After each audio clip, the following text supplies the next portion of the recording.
या दोस्तों, जय मसीह की। बेहद स्वागत आप सब लोगों का प्रभु यीशु मसीह के नाम से।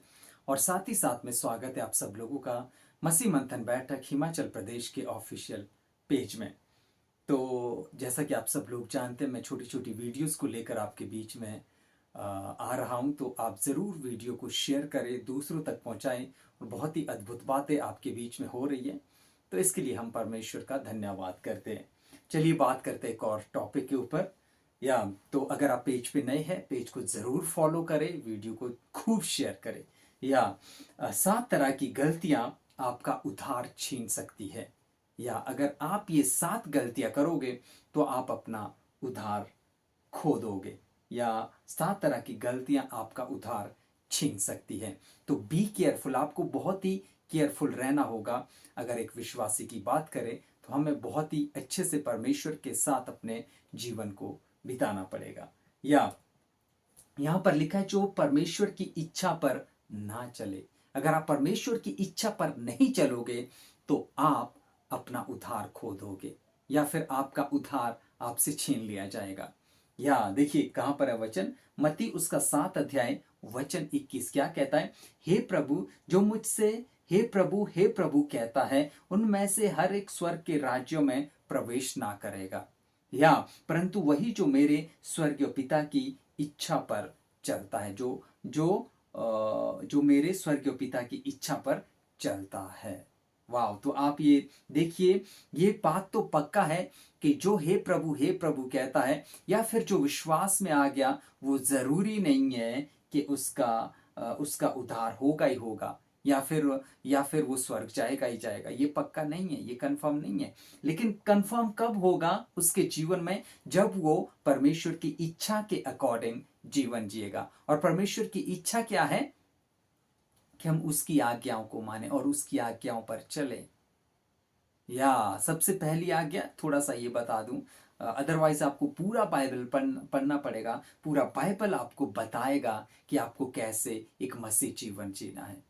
या सबसे पहली आज्ञा यही है हम सबों के लिए कि हम उसके काम को करें। ये परमेश्वर की इच्छा है कि हम सुसमाचार सुनाएं और बहुत सारी आत्माओं को बचाएं। या बाइबल के अकॉर्डिंग हम जीवन को जिएं।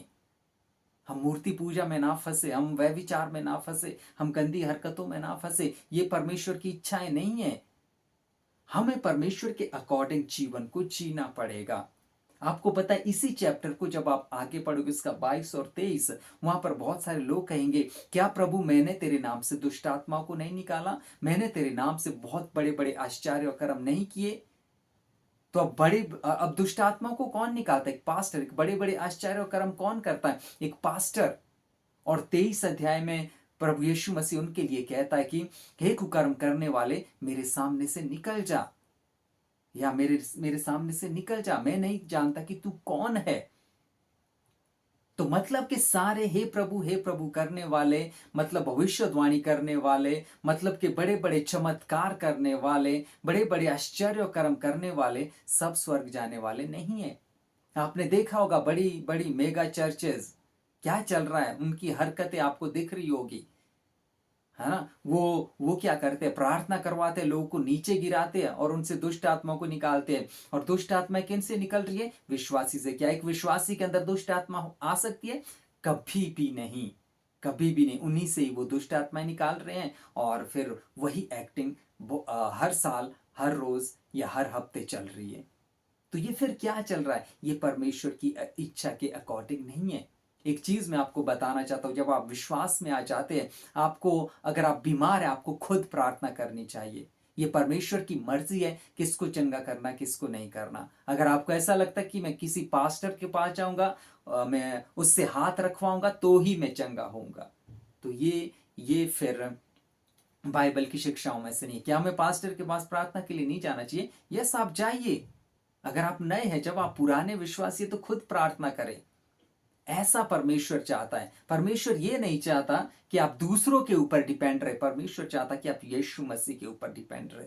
तो आपको यीशु मसीह की इच्छा पर चलना पड़ेगा। यही परमेश्वर चाहता है। तो यहां पर साफ साफ लिखा है, जो परमेश्वर की इच्छा पर ना चले तो वो क्या है? वो अपना उद्धार खो देगा। या बात करते हैं दूसरे पॉइंट की, और दूसरा पॉइंट क्या है? जो मूर्ति पूजक है, जो मूर्ति के पीछे चलता है। या आज भी आपने बहुत देखा होगा, बहुत सारे लोगों ने अपने घर में यीशु मसीह की मूर्ति लगाई होती है। कोई तो उसके सामने कैंडल रखते हैं, कोई तो है ना अपने गले में यीशु मसीह का क्रॉस लगाते हैं, साथ में वहां पर यीशु मसीह की मूर्ति होती है और यीशु मसीह उसमें लटका हुआ होता है और मरा हुआ यीशु मसीह उसमें दिखाया होता है। कि आप उस मरे हुए यीशु मसीह को मानते हो? हमारा यीशु मसीह जिंदा खुदा है जो हमारे अंदर रहता है। आपको वो लॉकेट लटकाने की जरूरत नहीं है। फिर इससे क्या दर्शाया जाएगा? आप एक मूर्ति पूजक हो। परमेश्वर चाहता है और परमेश्वर को नफरत है मूर्ति पूजा से और मूर्ति पूजकों से। या बात करते तीसरे पॉइंट की, बहुत जरूरी और बहुत इंपॉर्टेंट, जो वह विचारी है। जो वह विचारी है मतलब आप एक पास्टर है, आपकी शादी है, उसके बाद आपका एक्स्ट्रा मैरिटल अफेयर है, आप चक्कर में फंसे हो दूसरों के, तो ये वह विचार है। इवन मैंने पिछली वीडियो में भी कहा था कि अगर आप बुरी नजर डालते हो, किसी के ऊपर कुदृष्टि डालते हो, तो आपने वह विचार कर लिया, आपने पाप कर लिया। तो नंबर पहला पॉइंट हमने पढ़ा, जो परमेश्वर की इच्छा पर ना चले वो अपना उद्धार खोएगा। और दूसरा पॉइंट, जो मूर्ति पूजक है वो अपना उद्धार खोएगा। और तीसरा पॉइंट, जो वह विचारी है वो अपना उद्धार खोएगा। तो हमें बी केयरफुल रहना पड़ेगा कि हम कैसा मसीह जीवन जी रहे हैं। मैं आपसे पूछता हूं कि आप परमेश्वर की इच्छा के अनुसार जीवन जी रहे हो? मैं आपसे पूछता हूं कहीं आप मूर्ति पूजक तो नहीं हो?